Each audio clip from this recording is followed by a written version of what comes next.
or is what you hear from people like myself, this supersizes.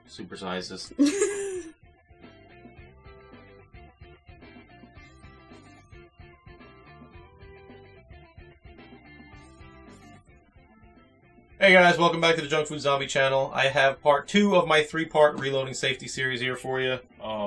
First thing I want to say, reiterate again, reloading manual. This is what you use for all your information. If you're confused about anything, always refer to this. This supersedes anything I say. Don't take anything I say for granted. If anything I say contradicts what your reloading manual says, listen to your reloading manual. I'm trying to give you good information, but if I happen to make a mistake, this is your reference. Okay, bullets and brass.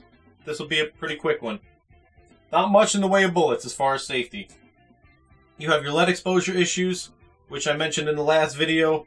This is a plated bullet. There's no lead exposed here. Copper jacketed bullet would generally have lead exposed on the rear end of the bullet. And then lastly, you have your cast bullets. This is a 45-70 bullet. These are where your concern with lead exposure is going to be the greatest. Wear some nitrile gloves or latex gloves. Generally, you don't get much transfer of lead through your skin if your skin is unbroken, but better safe than sorry, and your hands get filthy when using lead bullets, especially since they're lubed, so gloves are a good idea anyway.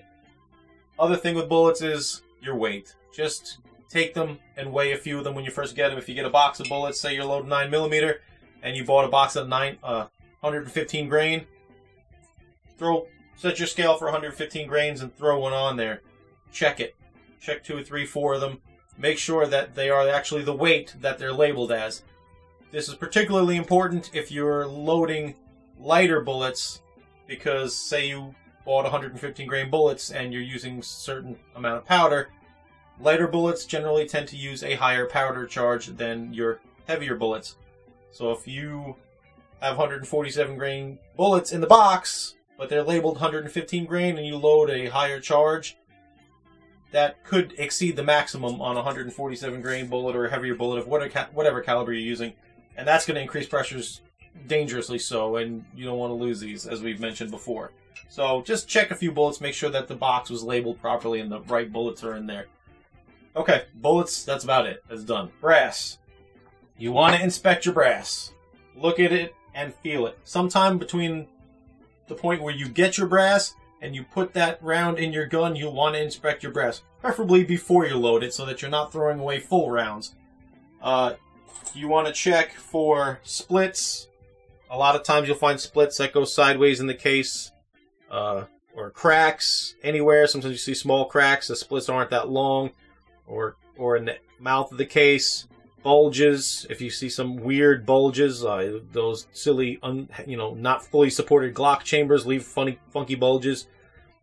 Creases, stuff like that. This is a good round. I'll show you what to look for. This stuff that's acceptable and not acceptable. This is acceptable. This has got a little bit of a dent in it. You can find that, or you might find a small dent in the side. Those will be okay. If it's not creased and it's just a little bent, you're alright. When it goes through the resizing die in the powder funnel, it'll go back to normal and you're alright with that. What you do need to look out for, that is unacceptable, is cracks in the mouth, like that. And big gouges and stuff in the rims. Little tiny nicks aren't going to hurt anything, so you don't want any of those. And something like this is obviously unacceptable. You'll want to check that. I like to check my brass before and after I load my rounds, because sometimes a piece of brass will get damaged in the press and you won't notice it. So when you're putting your finished rounds in the box, always check them. Let me get rid of these. And the other thing you'll want to look for is creases. That mouth is creased. There's really no saving that to make that. That's going to weaken that. Even if you get it back into shape, a crease is going to weaken that brass, and it's just not worth it because it'll split there anyway relatively soon.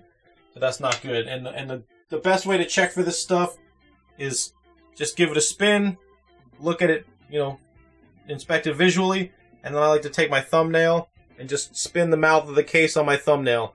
And if you have any splits or anything like that in the mouth, you're going to feel them because your fingernail is going to get stuck on them. You'll feel a little nick there. It's very easy to tell with your thumbnail.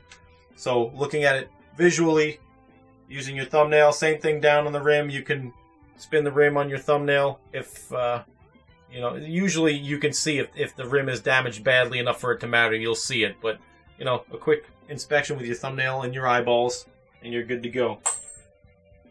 You don't want split cases. You don't want cases that'll rupture, because if they rupture, that could be dangerous. That can cause things to blow up, and you don't want that. Other than that, rifle brass, you'll want to measure your rifle brass. Rifle brass has a maximum length that you're allowed, and if it goes over that length, then it needs to be trimmed.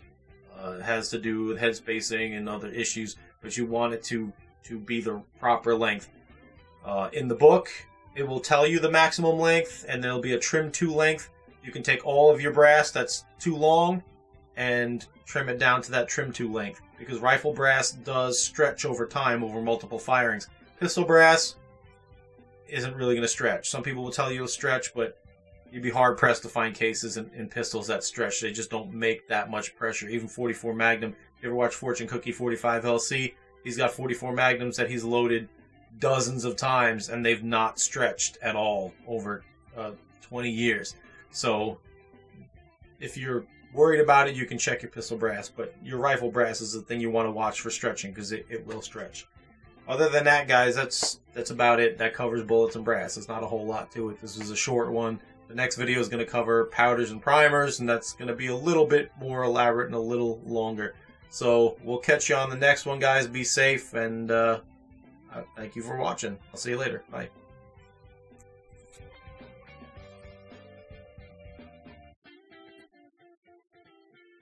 Hey guys, welcome back to the Junk Food Zombie channel. You gotta not say things like that. It makes me laugh too much. Hey guys, welcome back to the Junk Food Zombie channel. Oh my god, I can't do this.